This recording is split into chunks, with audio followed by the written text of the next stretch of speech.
Modern life often leaves us waking up already exhausted, our bodies going through the motions while our minds feel chained and heavy. It can seem like there's no obvious oppressor. We don't face prison guards or bosses shouting orders. Yet many of us carry an invisible burden of constant self-imposed pressure. Emails, messages, and to-do lists pile up, each opportunity tinged with demands. We keep hearing encouragement like, "Come on, you can do it," from the world around us, and we tell ourselves the same. But despite an appearance of freedom and positivity, something is deeply wrong. If you feel guilty for resting, anxious when you're not productive, or frustrated that you're never doing enough, you are not weak or lazy, you are responding to a sick society. This feeling of perpetual burnout is a symptom of what philosopher Byung-Chul Han calls the society of performance, in which the imperative to achieve has replaced all other values. In this system, we have unwittingly become both victim and oppressor to ourselves, driving our minds and bodies to exhaustion in an endless race for productivity and self-improvement. The following sections will explore how we arrived at this point, and how reclaiming the ability to stop and say no may be our only way out. From disciplinary society to achievement society, a new invisible oppression. In the 20th century, power was often blunt and visible. The French philosopher Michel Foucault described a disciplinary society of prisons, factories, barracks, schools, and asylums, institutions where individuals were coerced into obedience. Back then, control was exerted through external rules and punishments. Someone above you said, "You must not," and you obeyed or faced consequences. By contrast, today's society rarely says, "No, you can't."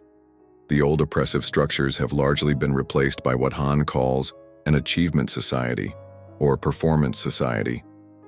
Instead of explicit prohibitions, we hear, "Yes, you can," at every turn. Superficially, this shift sounds liberating. After all, who wouldn't prefer limitless encouragement over strict repression? Yet this change has induced a far more insidious form of oppression. In the performance-driven culture of the 21st century, we are no longer obedience subjects, but achievement subjects, supposedly free to achieve anything through personal effort. Freedom, however, is deceptive. It comes with an implicit command that you must maximize your potential. Han observes that when society tells us, "You can do anything," it silently implies, "So you should be doing everything, and if you fail, it's on you."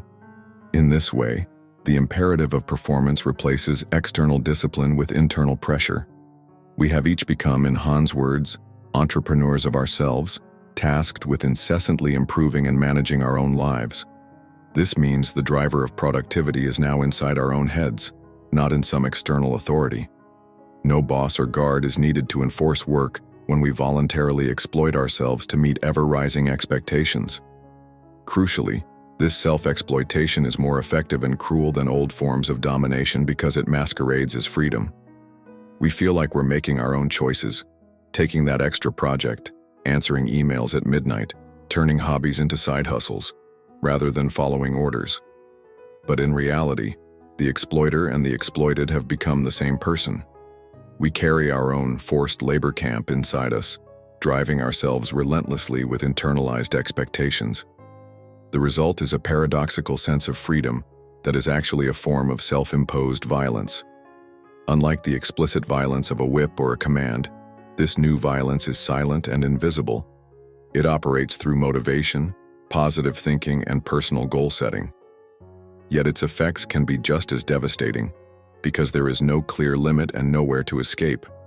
No prison walls, no end-of-shift whistle. The pressure is potentially 24/7, bounded only by how far we can push ourselves. This transformation of power means that we hardly notice we are in chains, even as we work ourselves to death in the name of success. As one commentator summarized, we have no end point. We reinvent ourselves and work harder under the compulsion to do more, not forced by others, but freed up to act as we wish. In short, the disciplinarian "no, you can't" has been replaced by a pernicious "yes, you can, and you must, and you." The tyranny of positivity. How "yes, we can" makes us sick. One might ask, If no one is overtly forcing us, why are so many people feeling utterly exhausted, anxious, and inadequate? The answer lies in what Han describes as an excess of positivity in our culture. The constant message that anything is possible and you can do it if you try hard enough creates a new kind of pressure. When every moment is an opportunity to optimize and achieve, any moment not spent doing something productive feels like a waste or a moral failing. Relaxation, idleness, or simply doing nothing becomes stigmatized. We carry an internal mantra that we should always be improving ourselves, making money, learning a new skill, responding to friends or followers, grinding toward the next milestone. This relentless positivity, the idea that we should always be upbeat, hustling and striving, has a dark side. Han bluntly warns, the 21st century is no longer dominated by repression. What makes us sick today is not the no of prohibition, but the overabundance of yes you can. Under this tyranny of positive thinking and limitless potential, failure becomes internalized as personal guilt. If supposedly nothing is impossible, then anything you don't achieve must be because you didn't work hard enough. Didn't get the promotion? Your mindset must have been wrong. Feeling tired and unmotivated? You just need better self-discipline or a 5 a.m. routine. In a cruel twist, those who collapse under the strain often blame themselves rather than the system. Psychologists note that people start viewing exhaustion and stress as personal weaknesses, leading to shame and silence instead of seeking help.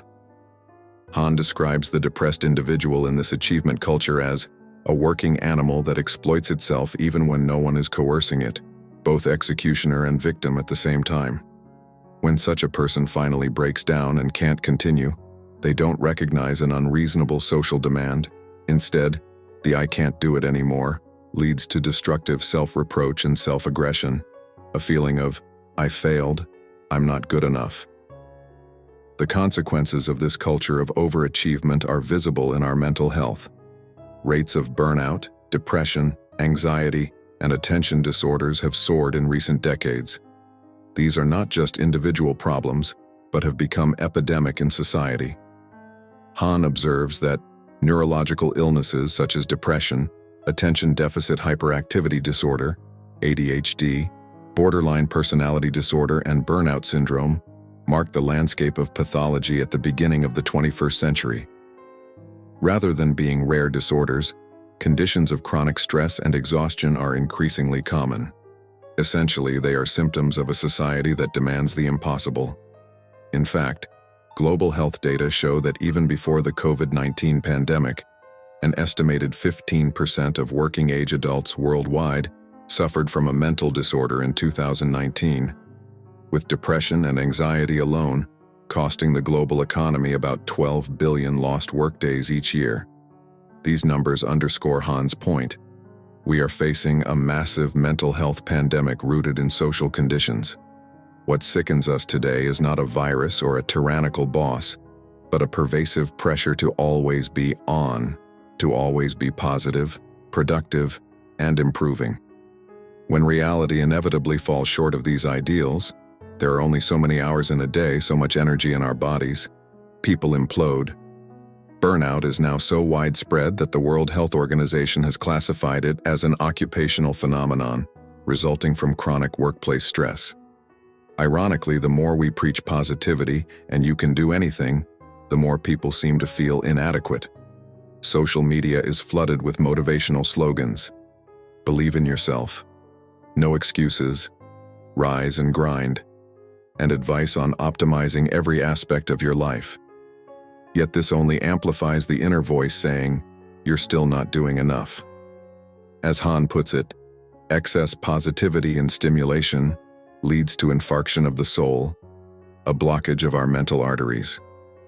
In plainer terms, being bombarded by limitless options and pressures overwhelms our minds. We lose the capacity to slow down and feel content, because there is always another benchmark to meet or another personal improvement to make. Living under this regime of non-stop positivity and personal initiative is like running a marathon that never ends. Eventually, your mind and body hit a wall. Burnout and depression are not signs of weakness or lack of resilience. They are natural human responses to a culture that pushes people to go beyond human limits. As Han succinctly notes, what sickens us is not excessive responsibility or initiative per se, but the imperative of performance, the mandate of late modern labor society that one must always strive for more. Life is self-optimization, when every moment must produce value. One defining feature of the performance society is how it colonizes every corner of life with the logic of productivity. It's not just about work hours or meeting quotas at your job. The mindset of continuous improvement and efficiency has spilled into leisure, relationships, and even our inner lives. We have been taught to treat ourselves as projects or businesses that need constant management. Think about it. Hobbies that once were done for joy or relaxation, like reading, baking, or playing music, are now encouraged as side gigs or ways to monetize your passion.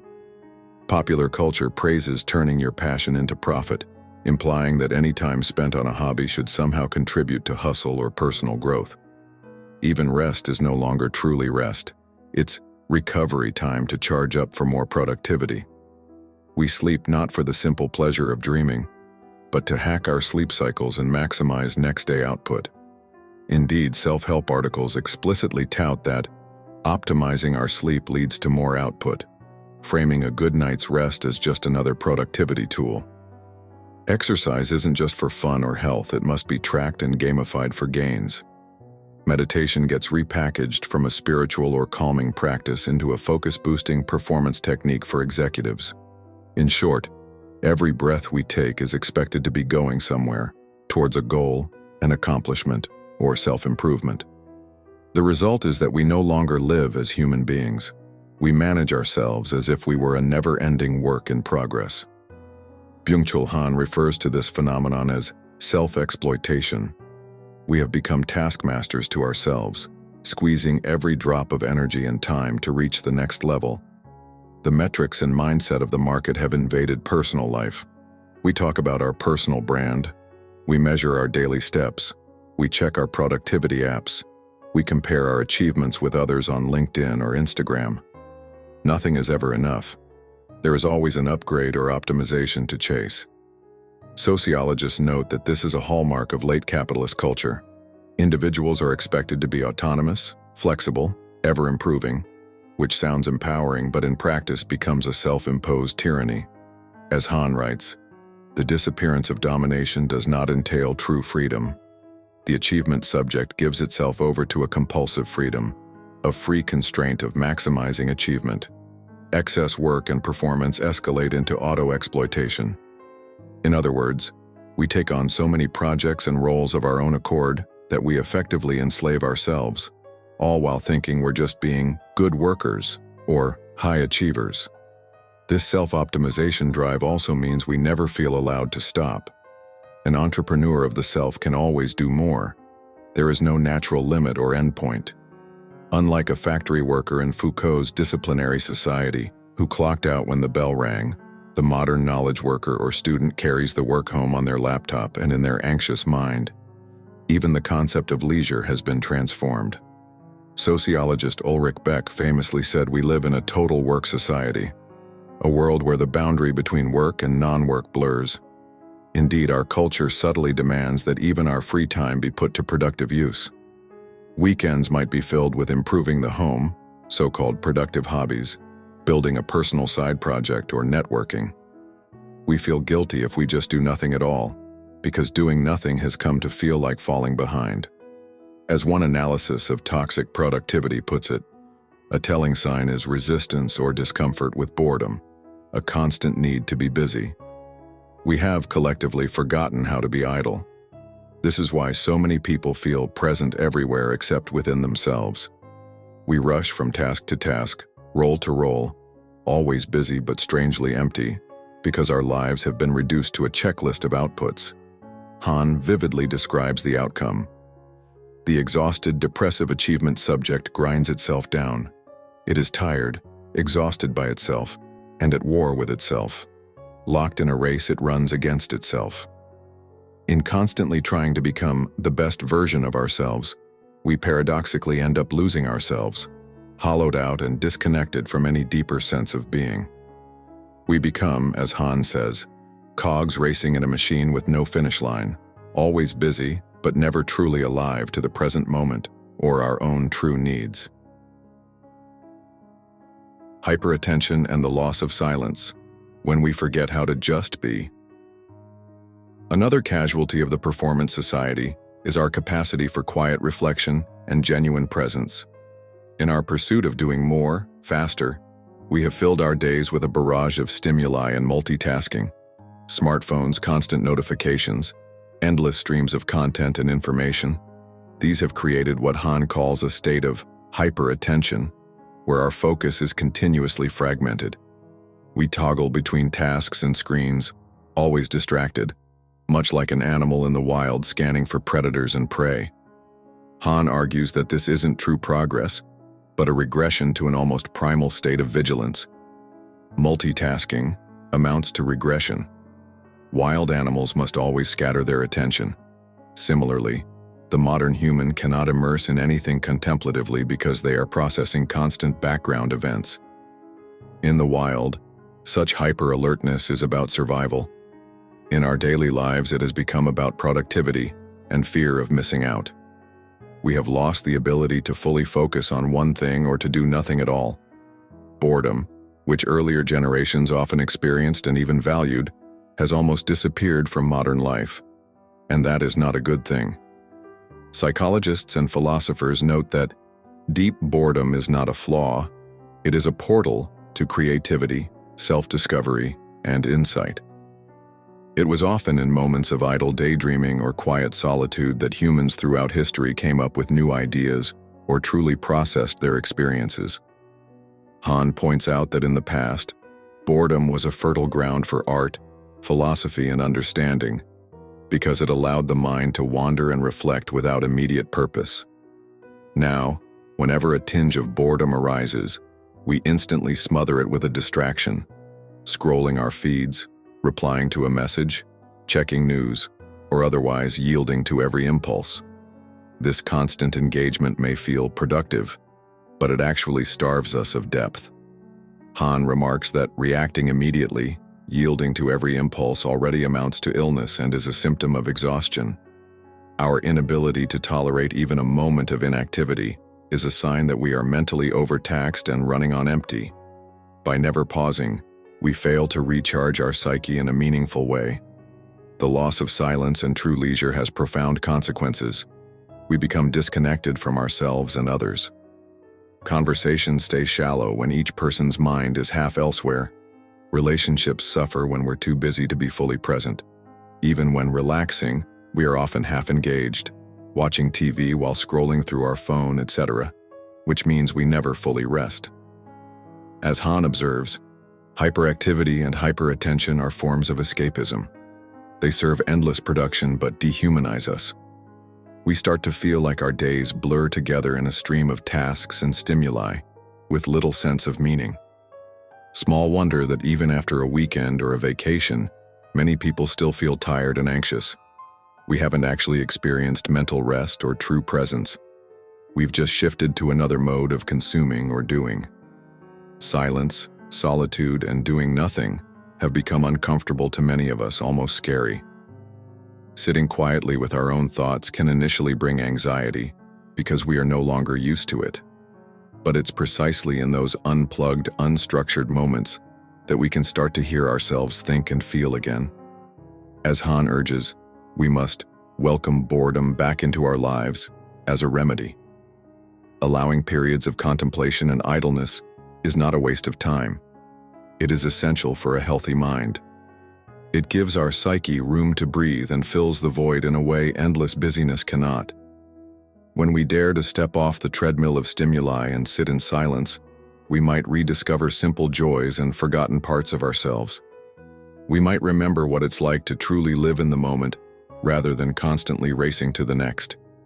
In practical terms, reclaiming this could be as simple as taking a walk without your phone, enjoying an activity with no intention of posting about it or getting better at it, or just staring at the clouds. Such habits of contemplative immersion, embracing dolce far niente, the sweetness of doing nothing, can counteract the fragmentation of our attention.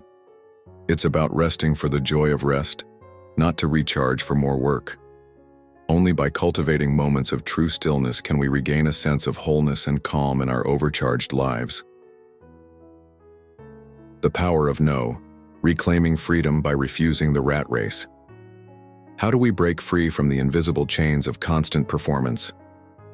An antidote, as radical as it sounds, is to reclaim the freedom of not doing, the courage to sometimes say, "No, I can't," or "won't." True freedom, Han suggests, begins with the right not to do things, not to be compelled by endless options. This runs counter to the mainstream idea that freedom means having the power to do anything. Of course, having opportunities and abilities is positive, but when "you can do anything" turns into "you must do everything," freedom collapses into a burden. In a culture where everyone is expected to maximize their potential, choosing to do less is a subversive act. As paradoxical as it seems, sometimes not doing or not achieving is the healthiest choice. Han and other thinkers argue that refusal can be liberating. Declining an extra commitment, opting out of the constant competition, or simply allowing yourself to be average at something can restore a sense of autonomy and peace. Saying enough is not weakness. It can be an expression of strength and self-preservation. Consider this. If all your peers are hyper-productive, working 70-hour weeks or never logging off, it actually takes courage to set a boundary and stop. Saying, "No, I will not answer emails on Sunday," or "No, I don't want a side hustle, I'm fine with my simple life," can feel like rebellion. And in a way it is. It is rebelling against a cultural script that equates your worth with your output. In Han's terms, it is breaking the paradoxical freedom that is actually servitude. By not playing along for a moment, you assert that your value is not solely in your productivity. Rest and limits are not signs of laziness.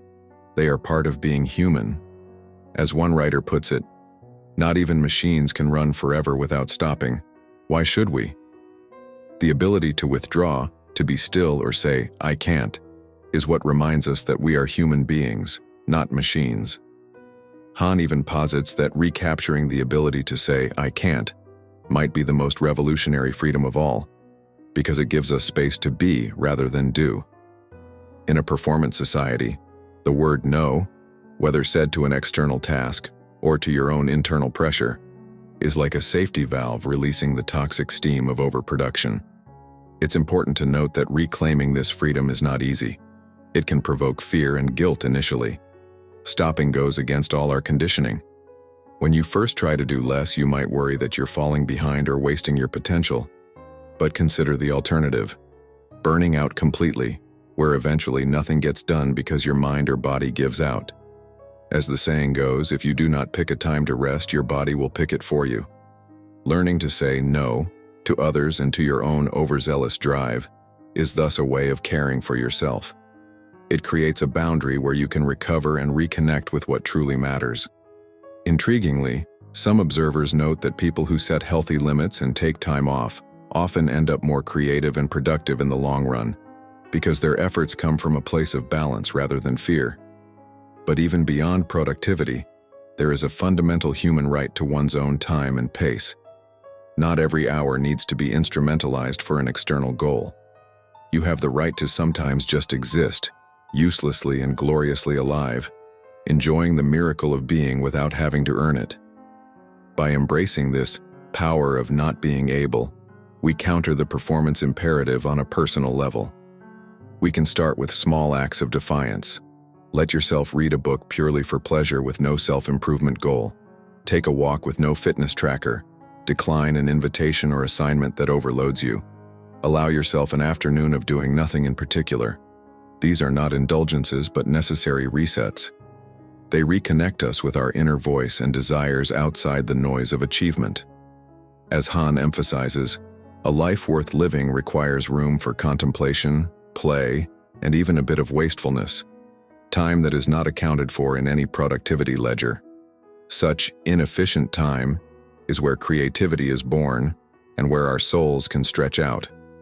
Ultimately, saying no in a society that demands go, go, go is a profound way to say yes to ourselves, to our health, our sanity, and our humanity. It breaks the cycle of auto-exploitation by asserting that we are more than our work. We come to realize that rest is not idleness and downtime is not wasted time. They are the times when life actually happens, when we connect with loved ones, or notice the world around us, or simply feel alive without a scoreboard. Taking back the freedom not to optimize every second is not about giving up on ambition or success. It's about choosing a sustainable, authentic way of living over a forced march toward an ever-receding goal. Burnout as a wake-up call toward a new balance.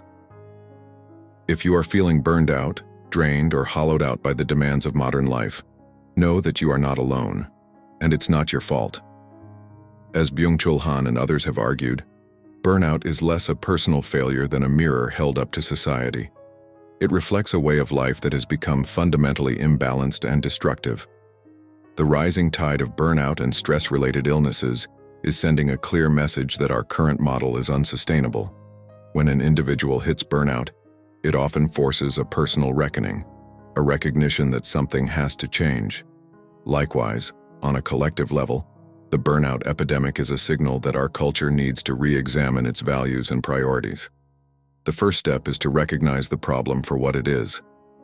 As the sociologist Zygmunt Bauman cautioned, we should not be seeking private solutions to systemic contradictions. In other words, the answer is not just for each person to toughen up or find a new productivity hack. The very framework of constant performance is the problem. Awareness itself is liberating. When you see that the pressure you feel is widely shared and stems from external social forces, you can let go of some of the guilt. You can begin to replace self-criticism with empathy for yourself. Feeling exhausted is not a personal defect. It is a reasonable reaction to unreasonable demands. As Han notes, the depressive achievement subject reproaches himself when he collapses, but in truth it is the mandate of endless achievement that has failed, not the person. Realizing this helps break the cycle of self-aggression. Instead of asking, "What's wrong with me?" we start asking, "What's wrong with this way of life, and how can I change it?" Changing course does not happen overnight. It requires cultural change as much as personal resolve. However, every small step you take in your own life to resist the performance trap contributes to a broader shift. More people are openly talking about mental health, setting boundaries, and questioning the ethos of hustle at all costs. Movements advocating work-life balance, the right to disconnect, and even slow living are gaining traction as reactions against burnout culture. Employers and institutions, prodded by high burnout rates and even economic losses from overworked staff, are being forced to acknowledge that human beings have limits. There is a growing understanding that encouraging rest, play, and genuine downtime is not antithetical to success. It might be the key to a more humane and ultimately productive society. In practical terms, resisting burnout society involves rediscovering some seemingly simple things: slowness, presence, and contentment. As Han suggests, we must slow down, resist constant stimulation, and give our psyches room to breathe. Instead of valorizing multitasking, we can practice monotasking, doing one thing at a time with full attention. Instead of measuring success purely in output, we can value experiences and well-being. The philosopher Bertrand Russell once praised the virtues of idleness, and the point holds. A life is not just the sum of our productive hours. It's also rich in the unproductive moments, sharing a laugh, appreciating a sunset, daydreaming on a lazy afternoon, where we often find meaning and happiness. To move forward, we can all try to implement a few mindset shifts that Han and others advocate. Less optimization, more contemplation. Not every activity needs to be optimized for gain. Allow time for reflection without an agenda. This is when deeper thoughts and creativity flourish. Less hustle, more leisure. Make space for leisure activities that have no goal except enjoyment. Leisure is not a luxury, it's a necessity for a balanced life. Reject the always yes pressure. Recognize that every yes to an extra demand is also a no to something else. often your own peace of mind. Choose your yeses wisely, and remember that saying no can be an act of self-care and wisdom. Embrace dolce far niente. Reclaim the sweetness of doing nothing. Give yourself permission for moments of true rest, not to recharge for more work, but for the simple pleasure of living. Finally, remember that burnout can be a turning point. As painful as it is, it carries a message that we need to heed. It's a call to wake up to the reality that we are human, not machines. If you are at that point, feeling empty, used up, or detached despite doing all the right things, consider it an invitation to redefine what a good life means for you. You have the power to step off the treadmill, even if just for a while, and reclaim your soul from the cult of productivity. As Han and other wise voices remind us, the ultimate goal isn't to achieve everything, it's to be truly alive. And sometimes, being truly alive means slowing down, doing less, and savoring more. In a world that constantly screams, "Go faster and do more," the most radical act might just be to stop, breathe, and quietly say, "No, that's enough." If you've made it this far, perhaps something inside you stirred, not the noise of ambition or guilt, but a quieter voice. One that remembers stillness, one that longs to rest. In a world that worships speed, choosing to pause is revolutionary. In a system that defines worth through output, choosing to be, not do, is sacred. Here on Neuromystique, we don't offer easy answers. We offer a mirror, a space to reflect, to feel, to breathe again. So if this resonated with you, if you saw yourself in these words, share it with someone who needs to hear it. Leave a comment. Let us know how you're feeling. Because healing often begins when we realize we are not alone in our exhaustion. And if you're seeking more depth, more clarity, more silence in the noise, subscribe. We'll be here, quietly, waiting to meet you where the world forgets to look. Inside.